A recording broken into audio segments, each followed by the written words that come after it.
Bonjour tout le monde et bienvenue à cette capsule portant sur les angles d'élévation et les angles de dépression.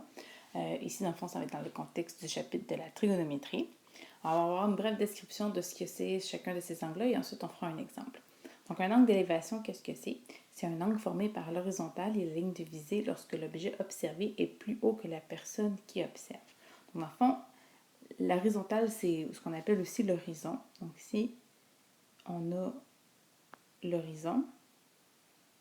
Et ici, notre bonhomme regarde vers le haut, donc il regarde un oiseau. Donc l'angle qui est formé par la ligne de visée ici en vert, puis l'horizon, c'est ce qu'on va appeler l'angle d'élévation. Donc autrement dit, on a un angle d'élévation lorsqu'on regarde vers le haut. Si on parle d'un angle de dépression, donc ça va être l'angle formé par l'horizontale et la ligne de visée lorsque l'objet observé est plus bas que la personne qui observe.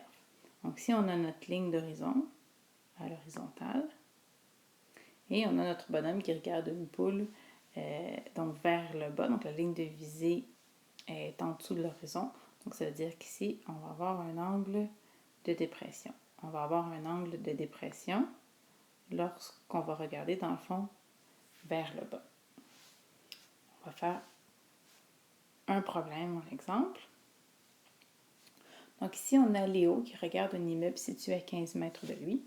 Lorsqu'il observe le haut de l'immeuble, il le fait avec un angle d'élévation de 29 degrés. Lorsqu'il observe le bas de l'immeuble, il le fait avec un angle de dépression de 6 degrés. Quelle est la hauteur de l'immeuble?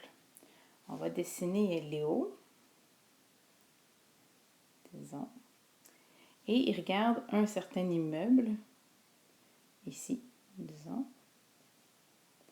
Et cet immeuble-là est situé à 15 mètres de lui. Donc la distance entre lui et l'immeuble est de 15 mètres. Lorsqu'il regarde l'immeuble vers le haut, donc à partir de ses yeux, ici, il le fait avec un angle d'élévation de 29 degrés. Donc, c'est-à-dire que ici, j'ai mon horizon, l'horizontale.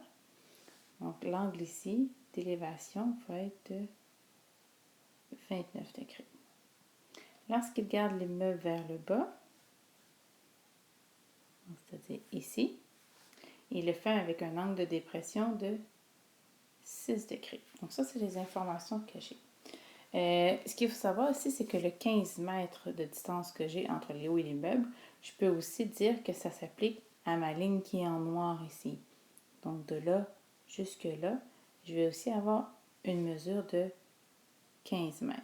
Et ici, dans le fond, ce qu'on peut observer, c'est qu'on va avoir de cette façon-là, dans le fond, deux triangles rectangles. Donc je vais avoir un triangle rectangle ici, puis je vais en avoir un autre en bas. Donc, ça va me permettre d'utiliser les rapports trigonométriques pour résoudre le problème. Moi, ce qui m'intéresse, c'est la hauteur de l'immeuble. Donc, si je veux la hauteur de l'immeuble, ce qui m'intéresse, c'est ce que je cherche ici. Et on va pouvoir le faire en deux parties. Je vais pouvoir trouver cette mesure-là ici avec mon premier triangle rectangle qui est en haut. Et je vais pouvoir trouver ensuite cette deuxième mesure-là avec mon triangle rectangle qui est en bas. Donc, on va aller faire les calculs. Il faut d'abord se demander quel rapport trigonométrique dont on a besoin. Donc, si je regarde mon triangle ici, mon angle de 29 degrés, qu'est-ce que je connais? Je connais le 15 mètres qui est son côté adjacent. Et qu'est-ce que je cherche? Je cherche ça ici, donc cette hauteur-là. Je vais l'appeler X ici.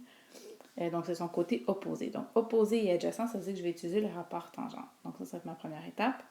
Donc, ça veut dire que tangente de 29 degrés est égale au côté opposé que je cherche sur la mesure du côté adjacent qui mesure 15 mètres. Ici, je peux me dire que tan de 29 degrés sur 1 en utilisant le produit croisé, c'est-à-dire en faisant 15 mètres fois tan de 29 degrés, ça va me donner une mesure de 8,31 mètres. Donc, mon x ici vaut 8,31 mètres.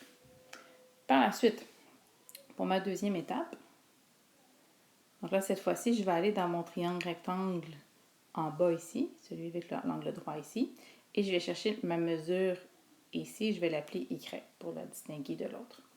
Ce que j'ai dans ce triangle rectangle-là, j'ai l'angle de 6 degrés, par rapport à mon angle de 6 degrés, j'ai son côté adjacent qui mesure 15 mètres et je cherche son côté opposé qui est Y. C'est encore opposé et adjacent, donc ça va être encore le rapport tangente. Mais cette fois-ci, ça va être tangente de 6 degrés, qui est égal à mon côté opposé Y que je cherche sur mon côté adjacent qui mesure 15 mètres. Encore une fois, je fais mon produit croisé. 15 mètres fois tan de 6, ça me donne 1,58 mètres. Donc ici, j'ai 1,58 mètres. Moi, je veux connaître la hauteur totale de mon édifice. Donc, qu'est-ce qu'il me reste à faire? Je peux additionner mes deux hauteurs. Ce qui me donne une hauteur totale de 9,89 mètres. Voilà!